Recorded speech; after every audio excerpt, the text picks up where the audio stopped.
Welcome to another edition of English Makes No Sense right here on the YouTube channel of the same name, English Makes No Sense.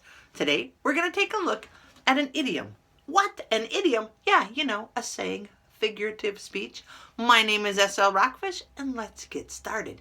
Today, we're going to talk about the idiom, to let your hair down. To let your hair down. Have you seen this hair? It's up.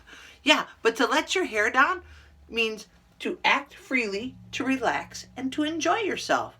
What? Yeah, I know, it does. But what if you don't have your hair let down? And it really has nothing to do with hair. It means to act freely, relax, and enjoy yourself.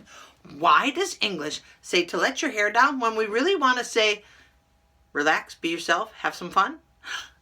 I do know, because way back in the day, all the way to the 1600s, women of wealth and means would have their hair all designed up and done up, sometimes as high as 2 feet, with pins and elaborate hairdos.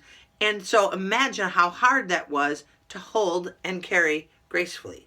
When it was time to relax, they took all the pins and whatnot out and let their hair down. So they acted freely, relaxed, and enjoyed themselves.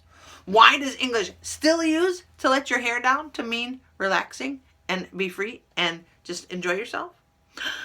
I don't know, but now you can read and understand this sentence, I hope. After getting her hair done, Anna went out with friends and let her hair down. What? Yeah. When do you like to let your hair down? Leave it in the comments. Peace, friends.